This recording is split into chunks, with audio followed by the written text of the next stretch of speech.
आज लखनऊ में IISR लखनऊ द्वारा stakeholders meet on sugarcane and sugar sector at 25 आइटम हुआ। कार्यक्रम में विभिन्न शुगर मिल के पदाधिकारी सम्मिलित हुए। इस आयोजन का आज़ादी का अमृत महोत्सव के अंतर्गत संपन्न किया गया। IISR लखनऊ के डायरेक्टर श्री AD पाठक ने मुख्य अतिथि श्री संजय R भूसरेड्डी, अपर मुख्य सचिव गन्ना एवं आबकारी का स्वागत किया।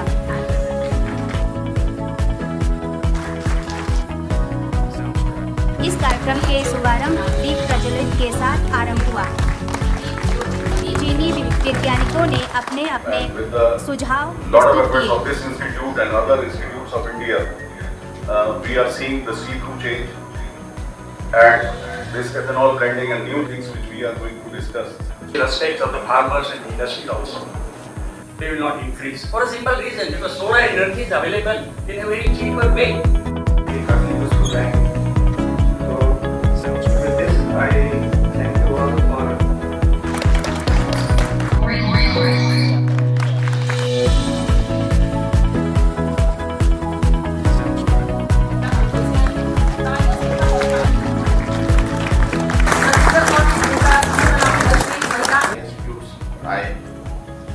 और काफी काम इसमें हुआ है। चीनी उद्योग और गन्ना विकास विभाग की अपनी कठिनाइयां हैं। ये साइक्लिकल भी है और ये सिनिकल भी है। जब शक्कर के दाम बढ़ते हैं तो माल उठता नहीं है, दाम घटते हैं तब भी माल उठता नहीं है, और उसका उल्टा भी होता है। जब बाकी आय दुगनी करना बहुत आसान है बोलना, लेकिन बहुत कठिन है करना। फिर हम एक एक उसके अंश निकाले कि इसको कैसे हम दुगना कर सकते हैं।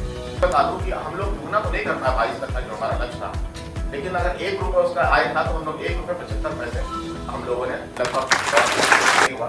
लेकिन अब 22-27 में हम लोग लक्ष्य कर रहे हैं, जब इसे 1.75 को 3.5 कैसे करें। तो ये निवेश के दाम घटाओ या तो उसके उत्पाद के दाम बढ़ाओ।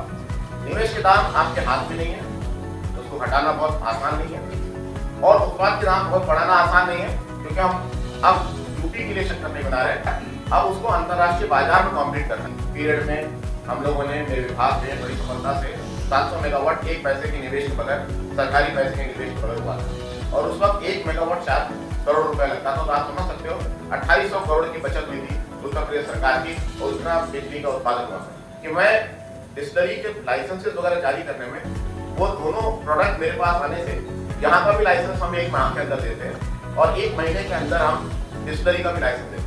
डिस्टिलरी अप्लाई करने से डिस्टिलरी चालू करने का लाइसेंस, जिसके बाद निर्माण करते हैं तो 1 साल 1.5 साल लगता है, और उसके बाद पीरियड 2 एक बोलते प्रोडक्शन लाइसेंस देते हैं।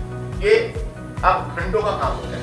जो पहले 10-10 साल लगता था एक डिस्टिलरी लाइसेंस लेने में, आज 1 महीना लगता है, और किसी को कहीं आना नहीं पड़ता है।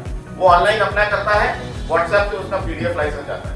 तो अब ये सिस्टम लागू हुआ इस प्रदेश में, जिसके कारण आज हम 94 डिस्टिलरी की पोजीशन में आ गए, जहाँ हम 28 डिस्टिलरी आज 5 साल में आज हम 94 आ गए, और अभी कुछ ही महीनों में हम लोग 100 की संख्या को पार करेंगे। और हमारा जो उत्पादन है, आज हम 183 करोड़ लीटर बनाने की क्षमता यूपी रखता है, 183 करोड़ लीटर, और ये 183 करोड़ लीटर को हम बहुत शीघ्र ही 215 करोड़ लीटर के ऊपर ले जाने का लक्ष्य है। आप सबको मैं खास नमस्कार अपना करता हूँ, अभिनंदन करता हूँ। और I have been pointing out to everybody that 40% ratoon is there, and it is a neglected crop, totally neglected. There are certain varieties that where ratoon yield is better than the plantains, but the farmers neglect it. Shri Narendra Mohan, director NSI Kanpur ने भी अपनी बात सभी के सम्मुख प्रस्तुत की। Income from other sources and you are heavily dependent on the revenues from the sugar. That was the story. To the best of my understanding, there is nothing like waste in the sugar industry. It is waste because you do not have the ability to use it. Very traditional way, we used to run the sugar factory, making sugar and just selling the primary byproduct. This was a story around 4-5 decades back. This is the present scenario under byproduct, I should say now, because all the revenues which are going to save us, which are going to save the sugar industry, are coming from ethanol, which is being made from the molasses. So the model has changed to a greater extent, where we are trying to exploit the potential of the byproducts to a certain extent through power exports, through CBG, and through ethanol. So slowly and gradually we have converted the sugar factory from a single product factory to a multi-product factory, and which has become a hub of bioenergy. There is a long way to go. The need for transformation of the Indian sugar industry, not merely the Indian sugar industry, but sugar industry globally. And this should be the future strategy. We talk about, converting the Indian sugar industry or sugar industry across the globe, from single product to multi-product and ultimately to biorefineries. You can have number of products from the sugar industry which can replace the petroleum-based products also. Why we people are still going ahead with the double sulfitation process, and why we are not switching over to raw refined crude big side. And I'm happy that almost 60 conventional sugar factories have converted from double sulfitation to raw refined crude. And now we have started from the last couple of years. Why we people cannot consume raw sugar also? What is the hitch? Why we cannot consume the raw sugar? Do you have any notification from the any authority which prohibits you from consuming the raw sugar? Today we are talking about the brown sugar, we are talking about consuming jaggery, because jaggery is more natural, it contains the natural ingredients as well.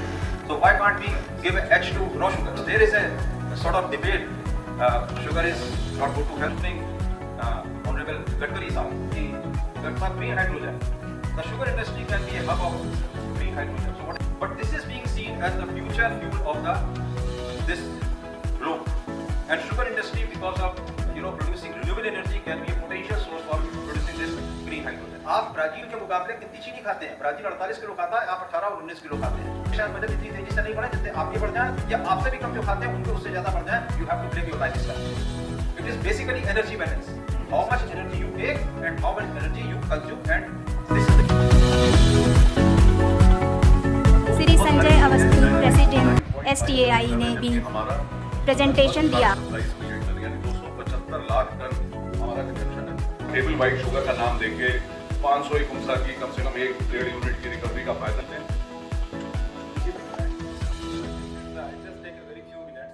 Very unique platform where we get climate resilient selected from Sariko. Area लगभग 25 lakh hectare हो गया।